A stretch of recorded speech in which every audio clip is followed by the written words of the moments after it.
Good morning, everyone, and thanks for joining us today.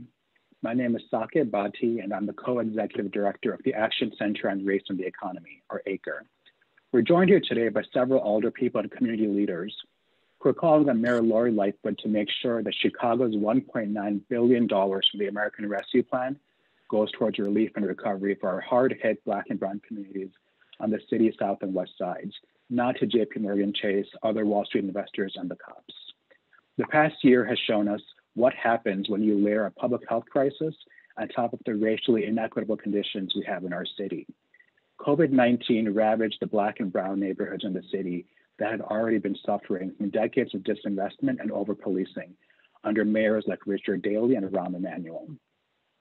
Now, with Chicago receiving $1.9 billion from the American Rescue Plan, Mayor Lori Lightfoot has the opportunity to invest in a strong social safety net that will ensure that our communities have the services and infrastructure they need to thrive. But to fund the services that our communities need, we need to stop JP Chase and other Wall Street investors from taking our money. Mayor Lightfoot wants to spend more than half of Chicago's $1.9 billion in recovery money on paying back debt.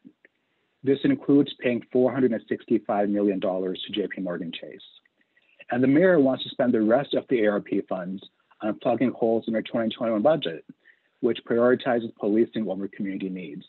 This is after last year already giving the police department 60% of Chicago's CARES Act money. Recovery money is meant for our communities, not cops and not banks. Giving America's largest bank nearly $500 million of our recovery money will not help Chicago's communities get back on their feet after the pandemic. To fund the services our communities need, we need to stop JP Chase from taking nearly a quarter of our recovery money. Mayor Lightfoot says she wants to pay back the loan from Chase to avoid paying interest, but the interest on the loan from Chase is just $9 million a year. Why is she throwing $465 million out the window in order to save $9 million? That's like cutting off your arm to stop the pain in your pinky finger. Instead, Mayor Lightfoot should join us in demanding that Chase Bank waive the interest on this loan so we can ensure that Chicago's Black and Brown communities can get the relief money we need and deserve. Chase does billions of dollars in interest with the city of Chicago. Chase has $3.32 trillion in assets. It's the largest bank in the country. It just paid CEO Jamie Dimon $30 million in bonuses. Chase can afford to forego $9 million in profits. We can have nice things. We just need to stop Jamie Dimon and Chase Bank from taking our money. Currently, taxpayers across the country pay $1 in interest for every dollar that we borrow. That's even though the default rate for state and local governments is virtually zero. The Philadelphia and Los Angeles City Councils recently passed resolutions calling on the Federal Reserve to provide long-term zero-cost loans to state and local governments. This would save taxpayers across the country $160 billion a year in interest payments. It would save Chicago $1.1 billion a year and CPS $500 million a year. Alderwoman Rossana Rodriguez-Sanchez, along with our other Alder friends on this call, introduced a similar resolution here in Chicago last December, but the mayor's allies in city council stopped it from coming up for a vote. Zero-cost loans from the Fed would let us cancel our payments to Wall Street, so we are never again at the mercy of banks like JP Chase, so they can no longer hold our recovery money hostage.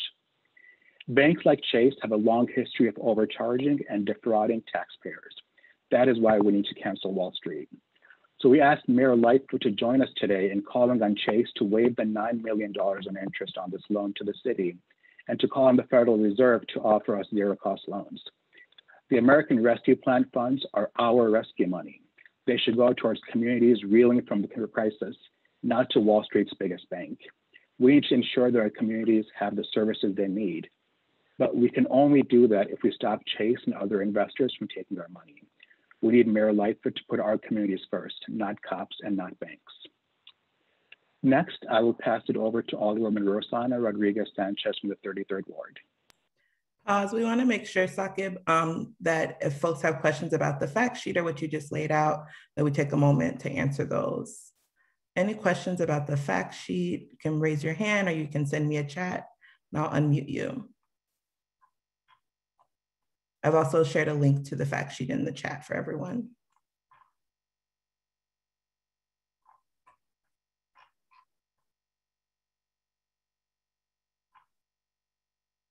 All right, thank you. We can move forward.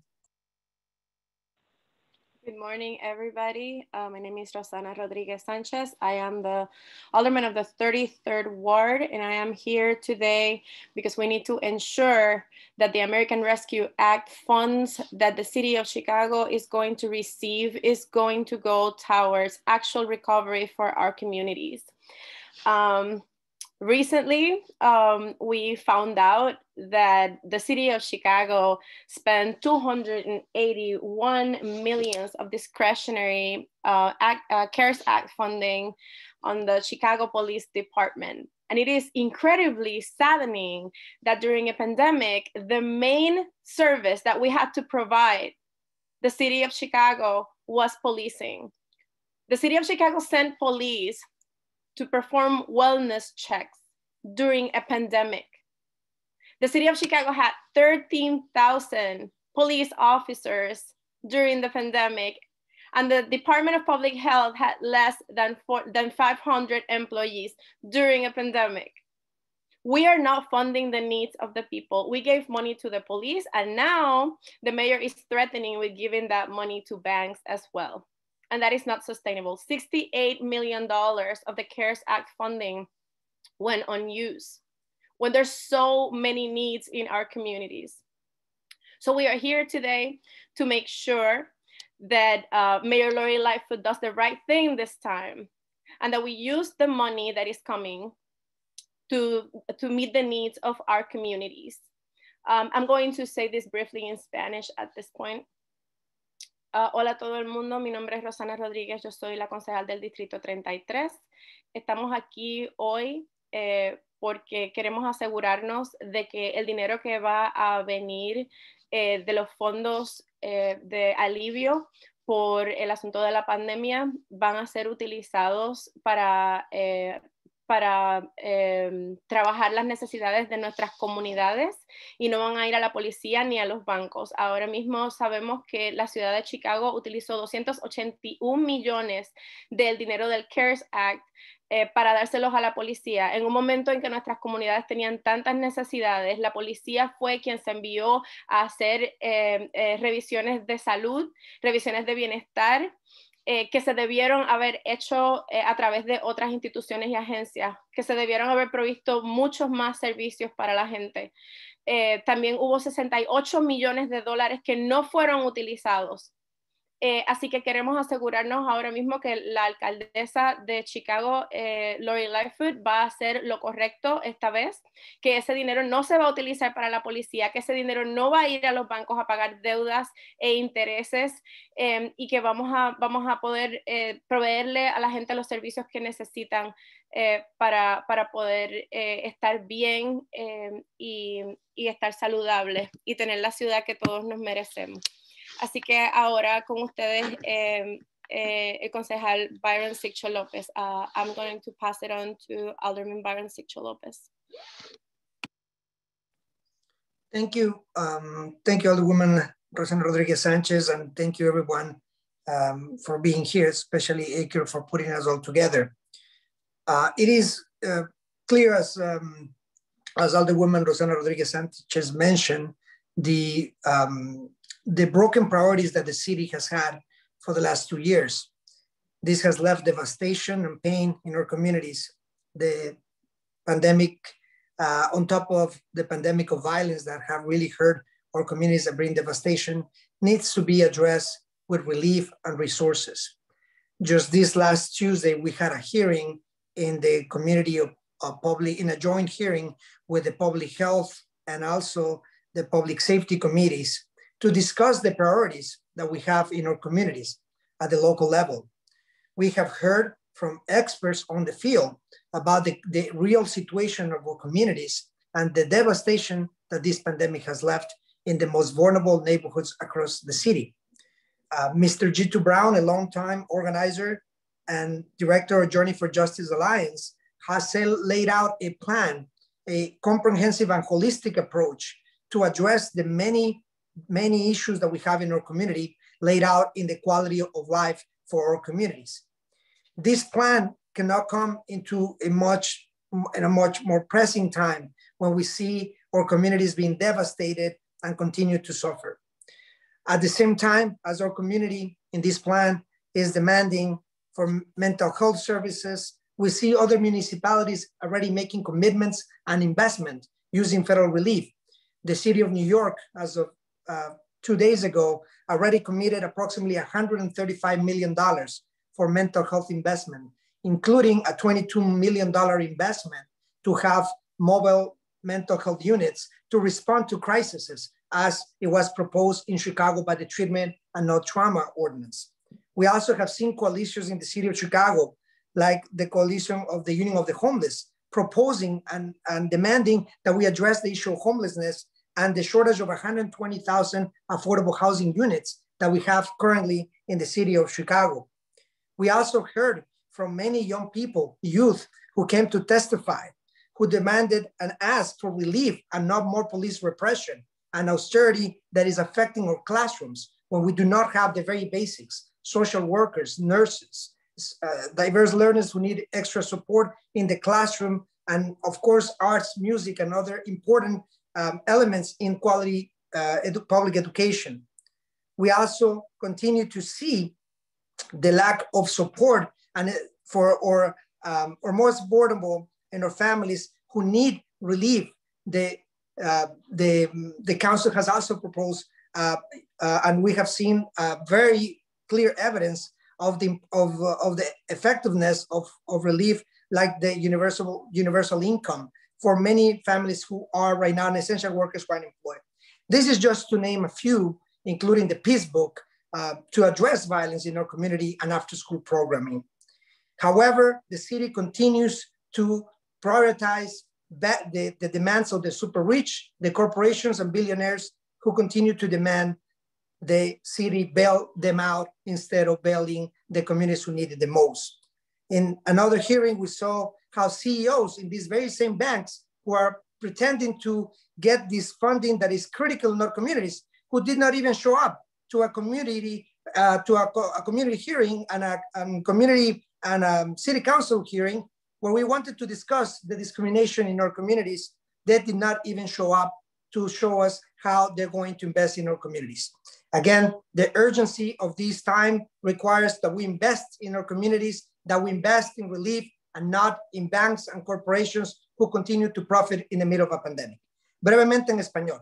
Es importante y urgente que la ciudad en estos momentos invierta, no en los bancos, que no inviertan en las corporaciones, que inviertan en nuestras comunidades. Tuvimos una audiencia este día martes donde se habló de las prioridades que tienen nuestras comunidades para obviamente no solo aliviar la pandemia, pero la pandemia y la crisis que tenemos también de violencia, para inversión en nuestras escuelas, inversión para aliviar el tema de vivienda, para que nuestros jóvenes y niños y niñas tengan oportunidades, invertir para el futuro de nuestra comunidad y no dar más dinero y rescatar a los mismos bancos y los CEOs que no se presentan a juntas públicas, a las mismas corporaciones que siguen haciendo ganancia y haciendo de nuestras comunidades simplemente que nuestros trabajadores sean desechables en tiempo donde nosotros necesitamos invertir para la seguridad pública, la seguridad social y más que nada para el bienestar de nuestras comunidades. Demandamos que esta inversión no se dé para los bancos, que ese $1 billón venga para ayudar a nuestras comunidades que más lo necesitan. Muchas gracias. Thank you, Alderman. Next, we will hear from Erika Fulford from the Chicago Coalition for the Homeless. Hello, everyone. I am Erika Fulford, a grassroots leader with the Chicago Coalition for the Homeless. You know, decades of underfunding have resulted in over 77,000 Chicagoans that are experiencing homelessness. Also, the COVID-19 pandemic has hit those experiencing homelessness extremely hard. Whereas COVID-19 certainly has not caused homelessness, living through a pandemic adds an additional layer of trauma to an already devastating experience for people who are experiencing homelessness. Enter the COVID Relief Fund. money that has been earmarked for homeless and homeless services that we need the mayor to spend on just that, homelessness and homelessness services. The greatest thing that we can do to support people who are experiencing homelessness, both during the pandemic and post-pandemic, is to create city strategies to provide permanent supportive housing. The COVID Relief Fund is a short-term solution. Other cities are already making long-term solutions.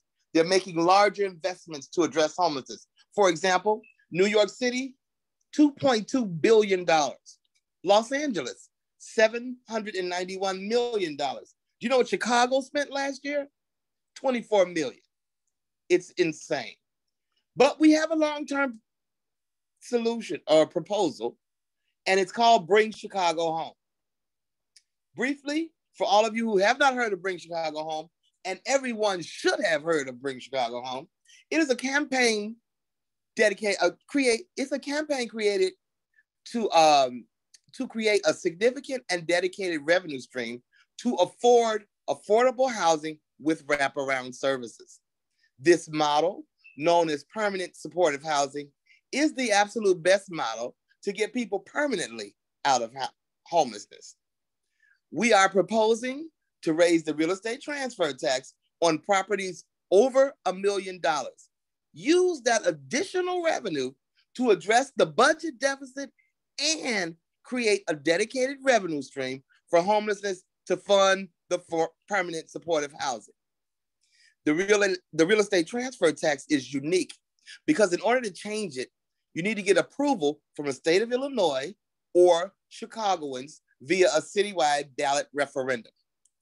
This city has no excuse for not allowing voters the opportunity to weigh in to change this tax to a progressive structure. It will bring in more revenue and it will dedicate a portion of this new revenue to housing. If, in fact, Mayor Lightfoot had kept her campaign pledge to keep the real estate transfer tax to generate new revenue to create affordable housing, Chicago would have had $82 million to spend on addressing homelessness. $82 million would have made a big impact. For example, we could have gotten 5,101 households permanently off the street.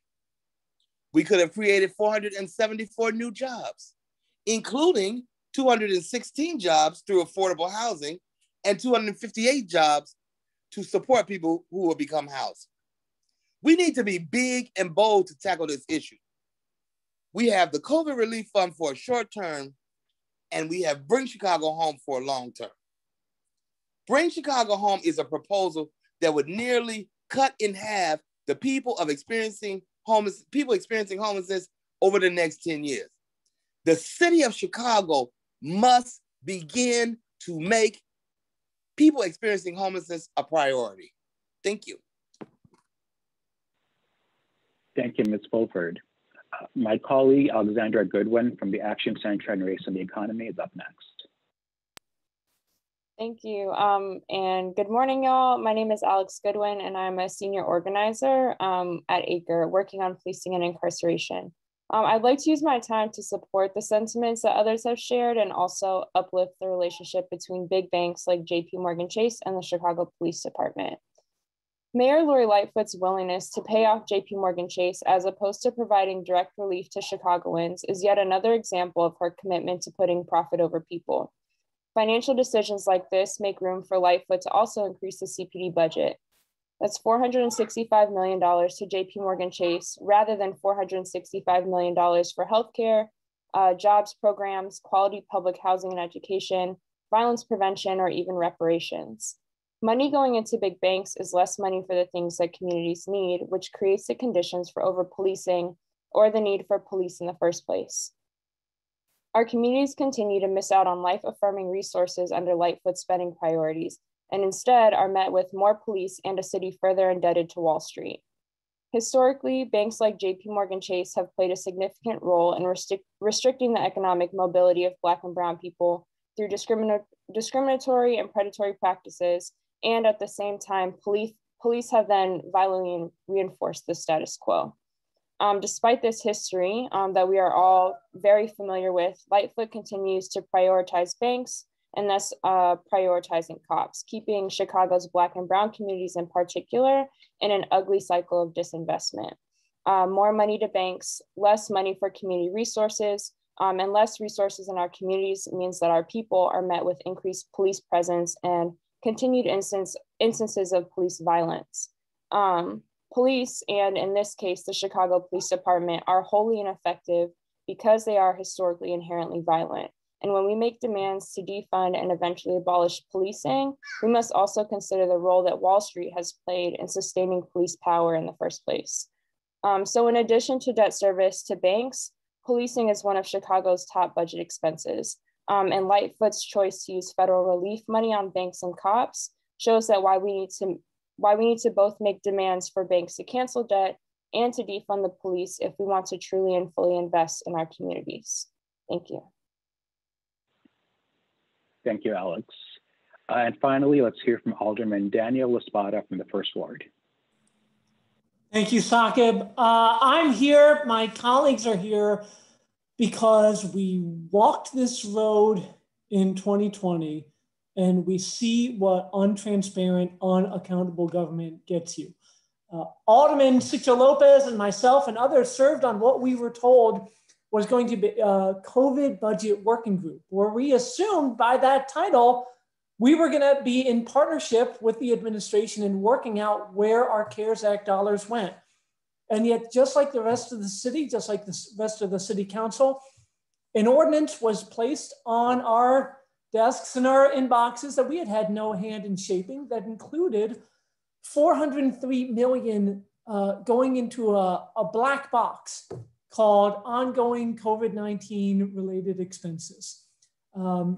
In this case, we know where that road led us to $280 million being spent reimbursing police costs, extraneous police costs, $68 million of that not even being spent. To today, up until 2 weeks ago, 57 million of that 68 million had just rolled over, sitting there while Chicagoans are homeless, while Chicagoans are dying in our streets, while Black and brown communities are disinvested. And that information only came to us in February, after an ordinance that was passed in June, after we asked in July, August, during budget season, in December. We waited a solid 7-8 months to be informed of how much of our money was wasted. And now we're looking at more than 3 times as much unrestricted funding coming to the city of Chicago.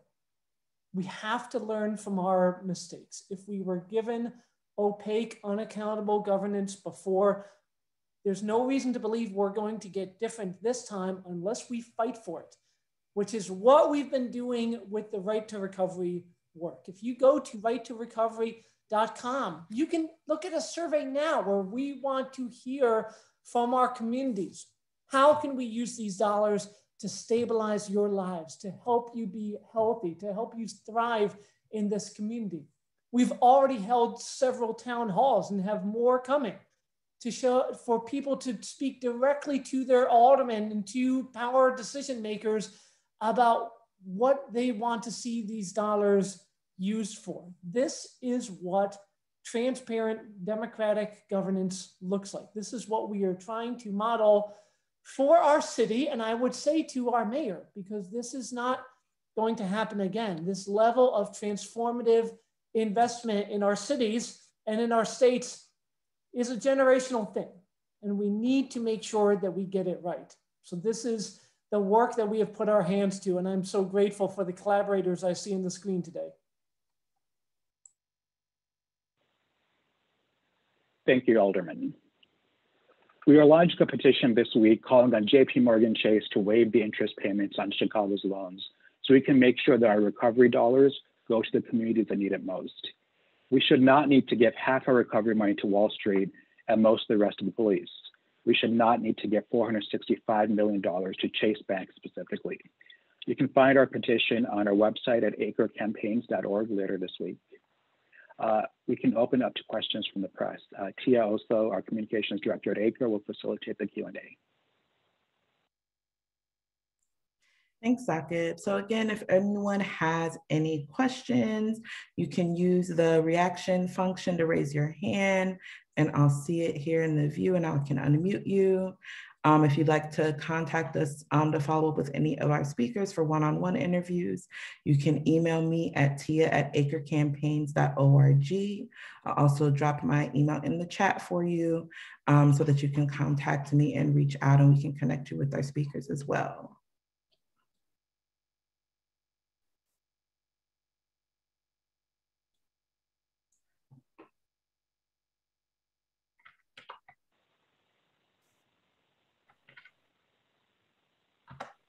I don't see any hands raised. Okay, well, thank you everyone for joining us this morning. We'd like to thank our speakers especially. You can find our report calling on the Federal Reserve to lend to cities and states at cancelwallstreet.org. You can also find a fact sheet about Mayor Lightfoot's plans to give our recovery money away to JP Morgan Chase on our website at acrecampaigns.org. Tia has also dropped the link in the chat. And if you'd like to schedule follow-up interviews with any of the speakers, please email tia@acrecampaigns.org, that's TIA@acrecampaigns.org, or media@acrecampaigns.org. Thank you and have a great day.